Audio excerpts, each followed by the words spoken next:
పరోపకారి పాపన్న కథలు లోభి వ్యాధి. పాపన్న ఉండే గ్రామానికి ఒక ఆమడ దూరంలో ఉన్న ఊళ్ళో కనకయ్య అనే భూస్వామి ఉండేవాడు. కట్టుకుపోయినంత డబ్బుండి కూడా ఆ కనకయ్య పరమలోభి. కానీ ఖర్చు చేయాలంటే ప్రాణం మీదికి వచ్చేది.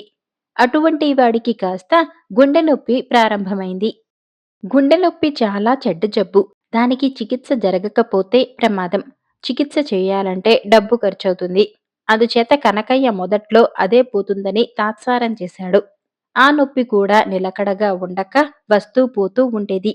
అది పోయినప్పుడు ఇక రాదనుకునేవాడు కనకయ్య. కాని అది తిరిగి వచ్చేది. అప్పుడు కనకయ్య, ఛీ, ఈ దిక్కుమాలిన నొప్పి వైద్యం చేస్తే కాని నయమయ్యేటట్టు లేదు అనుకునేవాడు. కనకయ్య ఇంట్లో వెంకడనేవాడు పనిచేస్తుండేవాడు. వెంకడు జీతానికి కుదిరిన నౌకరు కాడు. కనకయ్యకు రుణపడి బాకీ తీర్చలేక పనిచేసి రుణం చెల్లబెట్టుతున్నవాడు. కనకయ్య వెంకన్నని పిలిచి, గుండె నొప్పికి వైద్యం చేసేవాళ్ళెవరన్నా ఉన్నారేమో నీకు తెలుసా అని అడిగాడు. మా పల్లెలో ఒకడికి గుండె నొప్పి వస్తుందండి. వాడు భస్మాల వైద్యుడి దగ్గర మందు తీసుకుంటున్నాడు.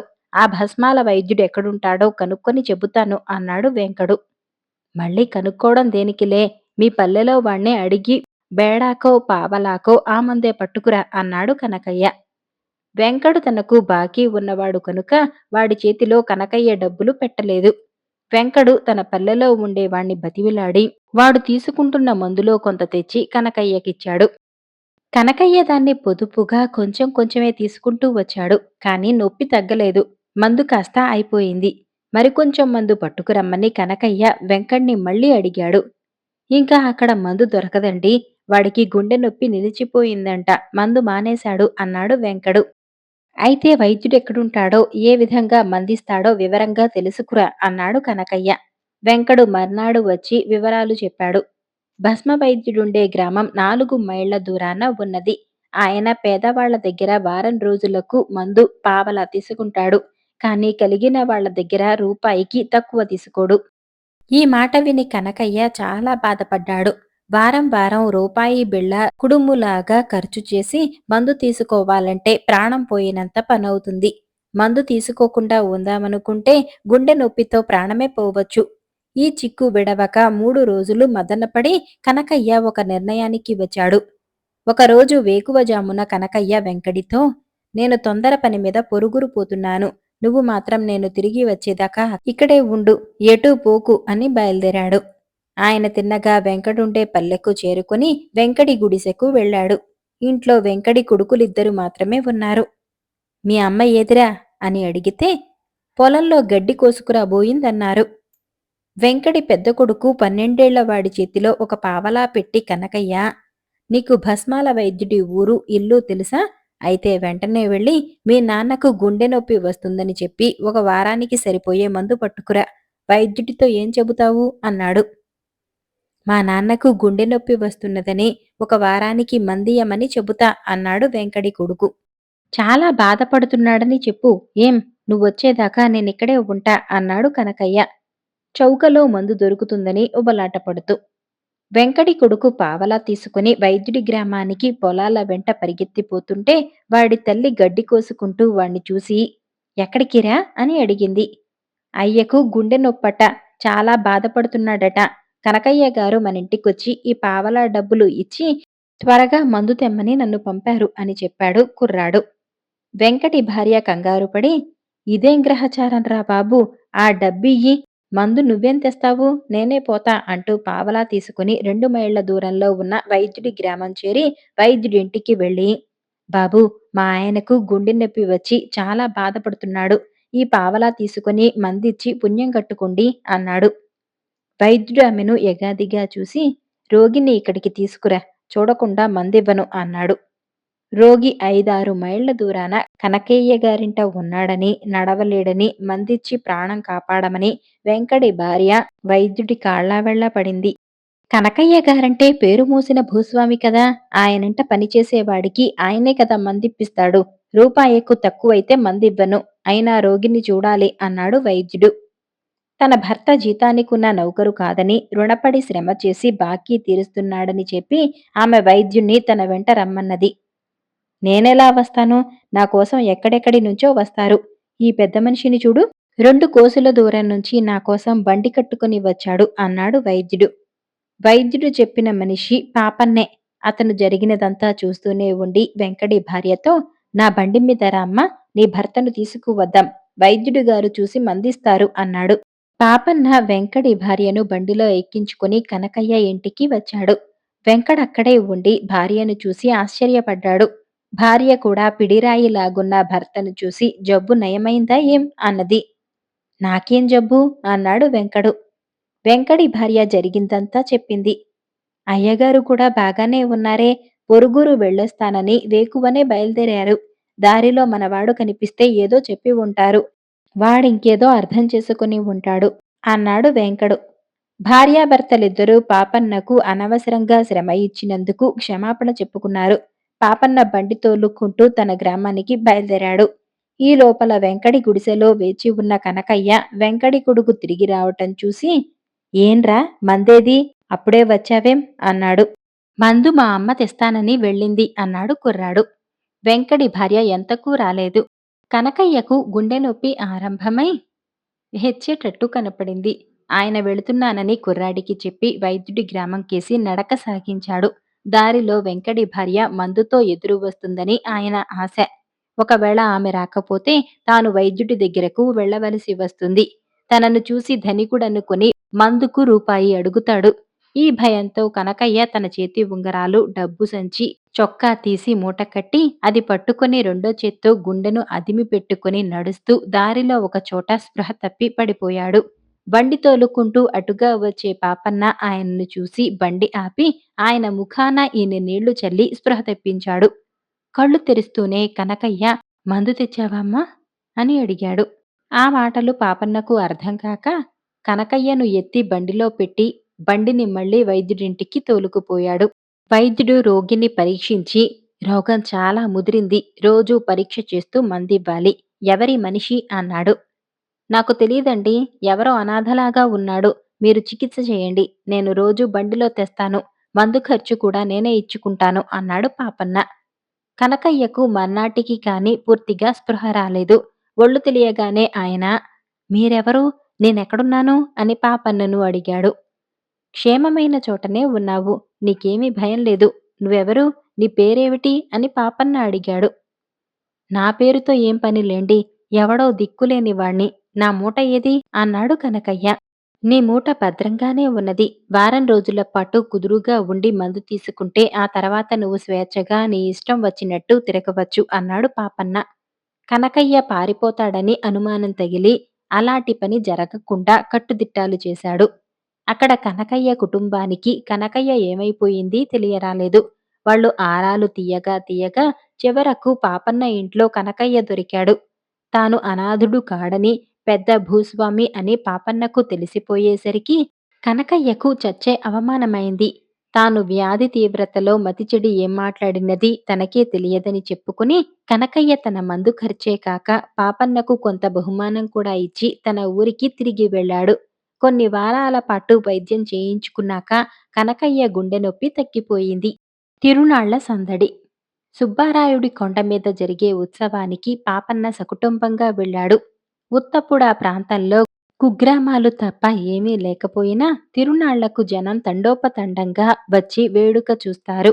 మొక్కులు అవి ఉంటే చెల్లిస్తారు. ఎన్నో అంగళ్ళు పెడతారు. అనేక వేడుకలు జరుగుతాయి. పాపన్న ఈ ఉత్సవానికి వచ్చి సత్రంలో బస చేశాడు.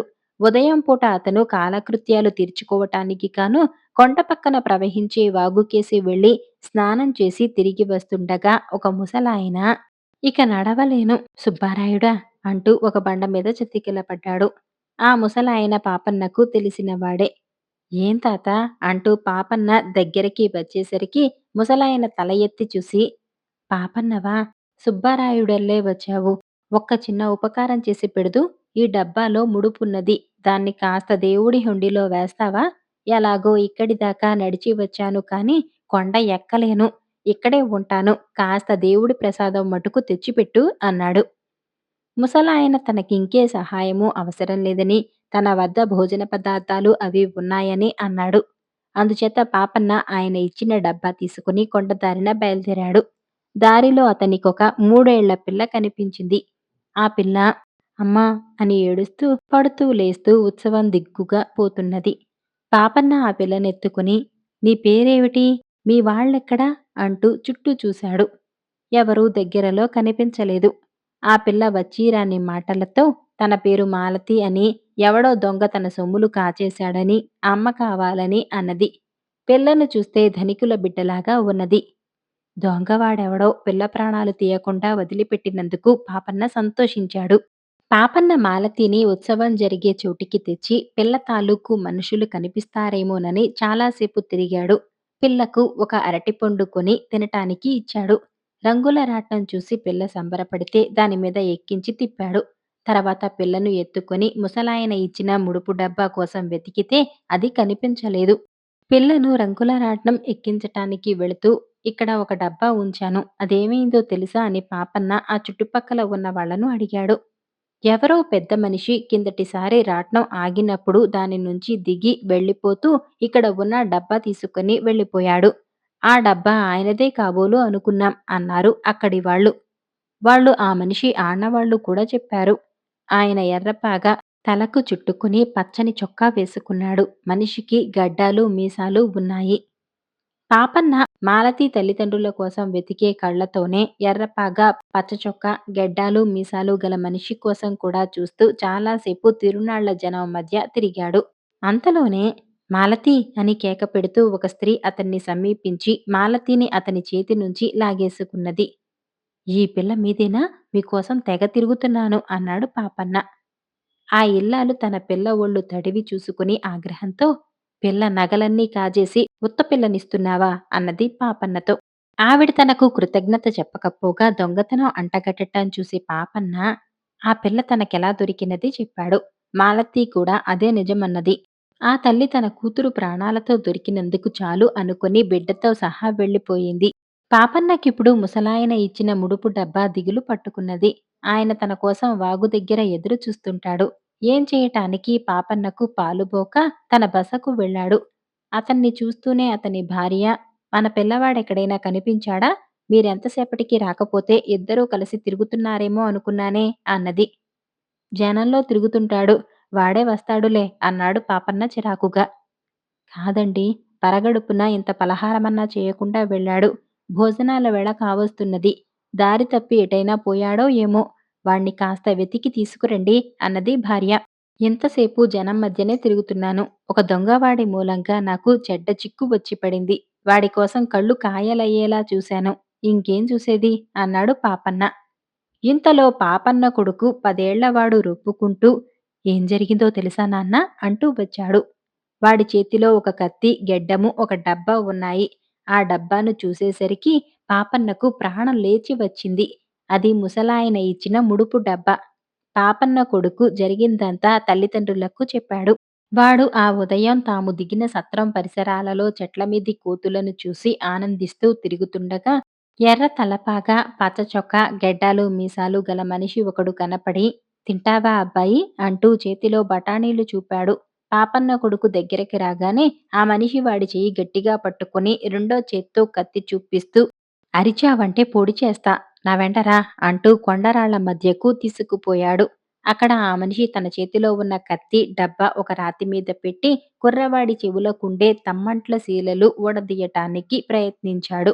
ఒకటి వచ్చింది కానీ రెండోది సులువుగా రాలేదు.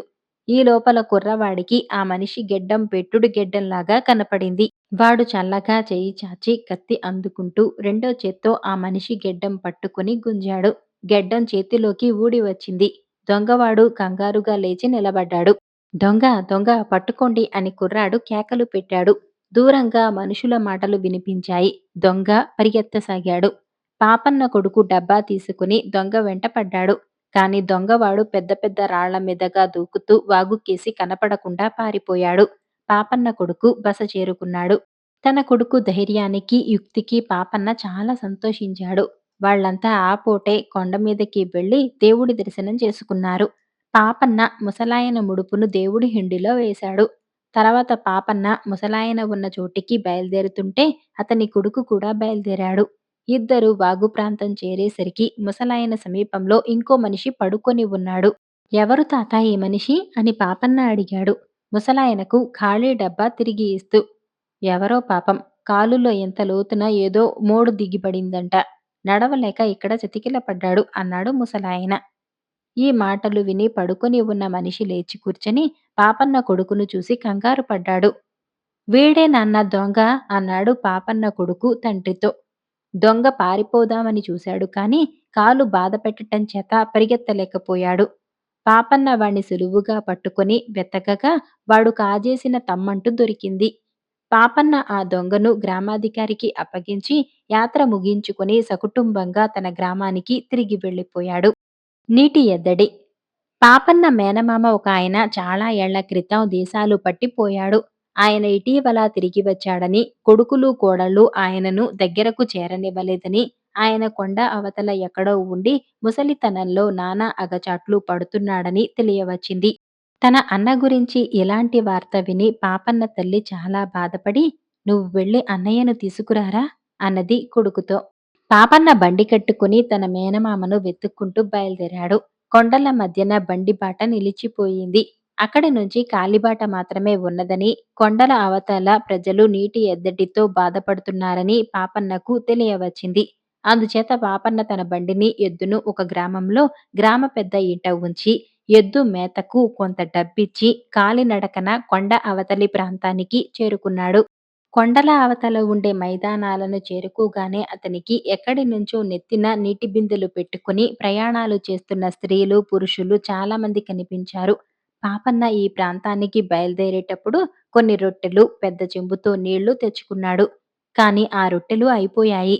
దారిలో కనిపించే వాళ్లను అతను, "ఈ దగ్గర ఎక్కడన్నా పూటకుళ్ళ ఇల్లుందా" అని అడిగాడు. 10 మైళ్ల మేరలో ఎక్కడా పూటకుళ్ళ ఇల్లు లేదు.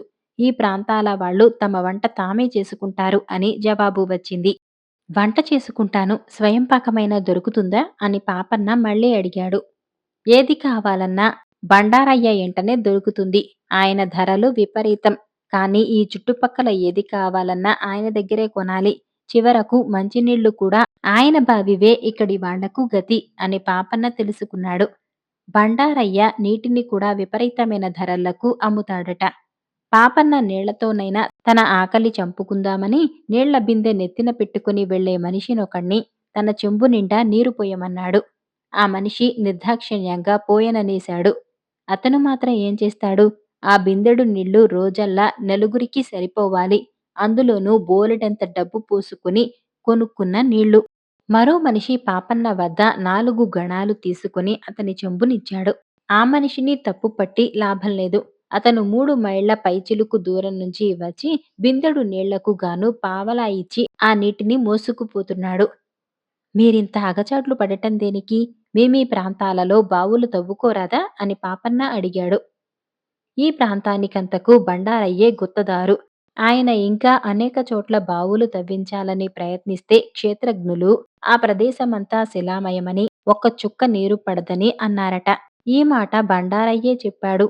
ఏమైనా ఆ పుణ్యాత్ముడా ఆ బావి నీళ్లన్నా 10 మందికి ఇస్తున్నాడు కనుక ఇక్కడి వాళ్ల ప్రాణాలింకా నిలిచి ఉన్నాయి అన్నాడు నీళ్లు అమ్మినవాడు. మరీ నోరెండినప్పుడల్లా నోరు తడి చేసుకుంటూ ఆకలిని సహిస్తూ పాపన్న ముందుకు సాగాడు. అతను ఆ ఎగుడు దిగుడు కాలిబాటన నడిచిపోతుండగా ఒక పల్లంలో ఒక వృద్ధుడు పడిపోయి హీనస్వరంతో దాహం అంటూ అలమటించటం పాపన్న కంటపడింది. అతను ఆగి తన చెంబులో ఇంకా మిగిలి ఉన్న నీటిలో కొంత ఆ ముసలాడి నోట పోసి మిగిలినవి తాను తాగేశాడు. ఆ సమయంలో ఒకడు ఖాళీ బిందెతో అటుగా పోతూ, "ఎవరు నాయనా నువ్వు? ఆ ముసలాడి నోట్లో నువ్వు నీళ్లు పోసినట్టు తెలిస్తే ఆ బండారయ్య గారు నీకు ఒక్క చుక్క నీరివ్వడు. ఆయనకు కోపం వచ్చిందంటే ఈ ప్రాంతాలలో ఎవ్వరూ నిన్ను క్షణం నిలవనివ్వరు" అన్నాడు. "ఏం? ఈ ముసలాడు బండారయ్య గారికి ఇక్కడి ప్రజలకు అంత గొప్ప ద్రోహం ఏం చేశాడు" అని అడిగాడు పాపన్న. "వీడొక దగాకోరు. ఈ గుడ్డివాడు చావు కోసమే అందరమూ ఎదురు చూస్తున్నాం" అన్నాడా మనిషి. పాపన్న ఆ ముసలాయనికేసి చూసి ఆయనకు కళ్ళు లేవని తెలుసుకున్నాడు. ఆ వృద్ధుడు పాపన్న పోసిన నోటితో కొంచెంగా తెప్పరిల్లాడు కాని ఇంకా మాట్లాడే స్థితిలో లేడు. పైపెచ్చు మరీ కాసిని నీళ్లు కావాలని సంజ్ఞ చేస్తున్నాడు. పాపన్నకేం చేయటానికి పాలుపోలేదు. తాను బండారయ్య బావి దాకా వెళ్లి నీళ్లు తెచ్చిన దాకా ముసలాడి ప్రాణం నిలుస్తుందో నిలవదో. నీళ్లు తెచ్చే వాళ్ళ దగ్గర ఇంకో చెంబుడు నీళ్లు కొందామన్నా అలాంటి మనుషులెవరూ అటుకేసి రావటం కనిపించలేదు. ఇంతలోనే సమీపంలో ఎవరో ఆడమనిషి కెవ్వున అరవటం వినిపించింది. పాపన్న వెంటనే తానున్న పల్లంలో నుంచి కేక వినిపించిన దిక్కుగా పరిగెత్తాడు. కొద్ది దూరంలోనే ఇద్దరు మొరటు మనుషులు దుడ్డు కర్రలతో ఒక ఆడమనిషిని బెదిరిస్తూ ఆమె మోసుకొస్తున్న నీళ్ల బిందెను లాక్కోటానికి యత్నిస్తున్నారు. పాపన్న పులిలాగా ఒకటి మీద పడి వాణ్ణి డొక్కలో చాచి తన్ని దుడ్డుకర్ర లాక్కొని రెండో వాణ్ణి రెండు బాదేసరికి ఇద్దరు రౌడీలు కాలికి బుద్ధి చెప్పారు. ఈ నీళ్ల దొంగలతో చావుగా ఉంది నాయనా! దేవుడల్లే వచ్చి అడ్డుపడకపోతే మా గతి ఇవాళ ఏమయ్యేదో అన్నదా స్త్రీ. నిన్నూ దేవుడే పంపాడు. నేను ఇంకో ముసలాయన దప్పికతో చస్తున్నాం. నా చెంబులో కాసిని మంచినీళ్లు పోసిపో తల్లీ అన్నాడు పాపన్న. ఆమె జాగ్రత్తగా ఒక్క చుక్క నేల రాలకుండా పాపన్న చెంబు నింపింది. పాపన్న ఆ నీరు కొంత ముసలాయన నోట పోసి మరికొంత తాను తాగాడు. ముసలాయనకు పాపన్న నీరు పొయ్యటం చూడగానే ఆ స్త్రీ గతుక్కుమని భయంగా అటూ ఇటూ చూడసాగింది. భయపడకమ్మా, నేను రాజుగారితో మాట్లాడి బండారయ్య ఆట కట్టిస్తాలే. ఈ ముసలాయన బండారయ్యకు చేసిన ద్రోహమేమిటో నీకేమైనా తెలుసా అన్నాడు పాపన్న. ఆమె ముసలాయన కథ ఈ విధంగా చెప్పింది. ముసలాయన క్షేత్రజ్ఞుడు, జలవేది, నీరెక్కడ పడేది చెప్పగలడట. ఆయన బండారయ్య దగ్గరకు వెళ్ళి ఎక్కడెక్కడ బావులు తవ్వాలో చెబుతానని తనకేదైనా ఇప్పించమని కోరాడట. నేను ఈ ప్రాంతాలంతటా పరీక్ష చేయించాను. ఎక్కడా జలం పడదు అని బండారయ్య అన్నాడు. అలా కాదు, 2, 3 చోట్ల చాలా తక్కువ లోతులోనే నీరున్నది. నేను పరీక్ష చేసి చెబుతున్నాను అన్నాడు ముసలాయన. ముసలాయన చెప్పిన చోట తవ్వించి చూడమని 10 మంది బండారయ్యను ఒత్తిడి చేశారు. సరే, ఒక చోటు చూపించు, అక్కడ తవ్విస్తాను. నీరు పడిందా నీకు 20 రూపాయలిస్తాను. లేదో నిన్నీ ప్రాంతాల వాళ్ళు బతకనివ్వరు అన్నాడు బండారయ్య 10 మంది వింటుండగా. ఆ తర్వాత బండారయ్య ముసలాయనను వెంటపెట్టుకుని సందె చీకట్లో బయలుదేరాడు. ముసలాయన బండారయ్యను ఒక నిర్జన స్థలానికి తీసుకుపోయి ఇక్కడ తవ్వించండి, 20 అడుగుల లోతున నీరు పడుతుంది అన్నాడు. మర్నాడు బంగారయ్య మనుషులను తీసుకుపోయి తవ్వకం సాగించాడు. అయితే అతను బావి తవ్వించినది ముసలాయన చెప్పిన చోట కాదు, మరొక చోట. ఎంత తవ్వినా నీరు పడలేదు. చూశారా, ఈ దుర్మార్గుడు డబ్బుకు కకృతిపడి మనకు లేనిపోని ఆశ పెట్టాడు. ఎవరూ వీడికి పిడికెడు బిచ్చం పెట్టకండి, గుక్కెడు మంచినీళ్ళివ్వకండి, చస్తే చచ్చిన చోటనే పాతేయండి అని అందరినీ బండారయ్య హెచ్చరించాడు. నీళ్లు అమ్ముకొని డబ్బు చేసుకోదలిచిన బండారయ్యకు ముసలాయన మీద కక్ష ఉండటం సహజమే. పలుకుబడి కలవాడు కనుక ముసలాయనను ఆకలి దప్పులతో హతమార్చటానికి ఒడిగట్టాడు. బండారయ్య నేను చెప్పిన చోట బావి తవ్వటం లేదని నెత్తి నోరు బాదుకొని చెప్పాను. ఎవరూ నా మాట విన్నారు కారు. నేనా గుడ్డివాణ్ణైపోతిని. నేను నీరు పడుతున్నదన్న చోట నీరు పడి తీరుతుంది. కళ్ళు పోయాక నాకీ శక్తి ఒకటి సిద్ధించింది. నాకు భూమిలో ఉండే నీటి గలగల వినిపిస్తుంది. ఎక్కడి మాటో ఎందుకు, నేను పడి ఉన్న ఈ చోటనే 15 అడుగుల లోతున నీరున్నది అన్నాడు ముసలాయన. పాపన్న పోసిన నీళ్లతో కొంచెం తేరుకొని లేచి కూర్చొని పాపన్న ముసలాయనను మాటల్లో పెట్టి ఆయన తన మేనమామే అని తెలుసుకున్నాడు. నువ్వేనా మామయ్య? నీకోసమే నేను బయలుదేరి వచ్చాను. దేశం కాని దేశాలు తిరిగి నువ్వు ముసలితనంలో అష్టకష్టాలు పడుతున్నావని విని అమ్మ నిన్ను తీసుకురమ్మన్నది అన్నాడు పాపన్న. వాళ్ళిలా మాట్లాడుకుంటుండగానే బండారయ్య బావి నుంచి కొంతమంది గట్టిగా మాట్లాడుకుంటూ ఖాళీ బిందెలతో అటుగా వచ్చారు. ఏమిటి సంగతని అడిగితే బండారయ్య బావిలో ఎవరో పడి చచ్చినట్టు తెలిసింది. ఆ ప్రాంతాలో ఉన్నదే ఒక్క బావి. ఆ నీళ్లు కూడా జనానికి ప్రాప్తం లేకుండా పోయాయి. 10 మంది చేరారు. పాపన్న వాళ్లతో ఎప్పటికన్నా కళ్ళు తెరవండి. ఇదంతా నీరు లేని ప్రాంతమని బండారయ్య మిమ్మల్ని నమ్మించి మోసం చేస్తున్నాడు. మేం కూర్చున్న ఇక్కడే నీరు పడుతుంది. పలుగులు, పారలు, తట్టలు తెచ్చి 10 మంది పూనుకుంటే ఈ పూటే బండారయ్య బండారం బయట పట్టవచ్చు అని ప్రోత్సహించాడు. పాపన్న మాటలలో వాళ్లకు గురి కుదిరింది. 2 గడియలలోపుగా జనం పనిముట్లతోనూ ముసలాయనకు తిండి తీసుకుని వచ్చారు. బావి పని అతి చురుకుగా సాగింది. పొద్దువాలే లోపుగా నీరు తగిలింది. జనం పొందిన ఆనందానికి మేరలేదు. చీకటి పడేలోపుగా వందల కొద్దీ జనం పోగయ్యారు. కాగడాలు వచ్చాయి. ఎవరో కొబ్బరికాయలు, హారతి కర్పూరము కూడా తెచ్చారు. మర్నాటి తెల్లవారేసరికి దాదాపు నిలువ లోతు నీళ్లు గల బావి తయారైంది.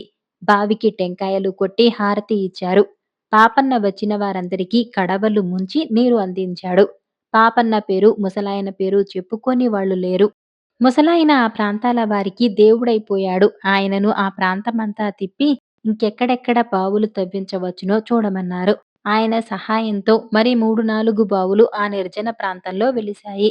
ఆ ప్రాంతాల వారికి నీటి ఎద్దడి లేకుండా పోయింది. జనానికి తాగే నీరే కాక కూరగాయలు పండించుకునేందుకు కూడా తగిన నీరు లభ్యమైంది. పాపన్న రాజుగారి దివాణంలో బండారయ్య చేసే దురాగతాలను గురించి పెద్ద ఫిర్యాదిచ్చి తన మామను ఇంటికి తీసుకుపోయాడు. పాపన్న తల్లి తన అన్నను చాలా కాలానికి చూసి సంతోషించింది. తర్వాత రాజుగారు ముసలాయనను పిలిపించి ఆయన చేసిన ఉపకారానికి మంచి సన్మానం చేశాడు.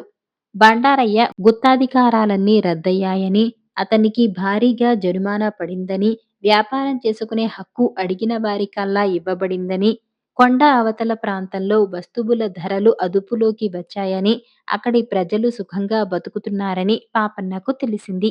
మీకు ఈ కథలు నచ్చాయా? అయితే వీడియోని లైక్ చేసి ఛానల్‌ని సబ్స్క్రైబ్ చేసుకోండి. ధన్యవాదాలు.